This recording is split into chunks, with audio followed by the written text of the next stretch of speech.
छत्रपती शिवाजी महाराज यांची जयंती साजरी करतोय आपण। खरोखरच छत्रपती शिवाजी महाराज यांची जयंती साजरी करते वेळी आपल्या सर्वांना एवढा उत्स्फूर्त प्रतिसाद अंगामध्ये येत होता की छत्रपती शिवाजी महाराजांचे जे कार्य होतं ते कार्य अत्यंत वाखाणण्याजोगं होतं आणि तेच कार्य सर्व लोकांनी त्यांच्या मनामध्ये त्याच्या शरीरात आणणं अपेक्षित असतं। इतकंच मी बोलतोय आणि माझे 2 शब्द संपवतोय।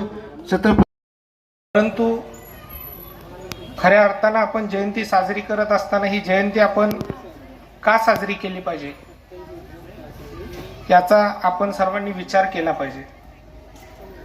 छत्रपती शिवाजी महाराजांचं चरित्र आपण सर्वजणच लहानपणापासून वाचलेलो आहे, ऐकत आलेलो आहे,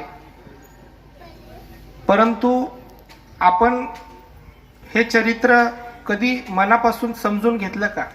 या चरित्राचा गाभा किंवा त्यांच्या चरित्रामधून शिकण्यासारख्या काय गोष्टी आहेत या दृष्टिकोनातून आपण त्याच्याकडे पाहिलं पाहिजे।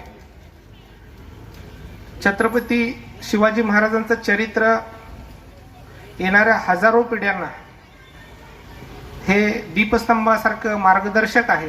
जीवन जगत असताना जीवनाच्या प्रत्येक वळणावर प्रत्येक स्टेजला महाराजांचं चरित्र आपणास मार्गदर्शक आहे की आज आपण शिवजयंती का साजरी करतोय हे आज आपण जाणलं पाहिजे।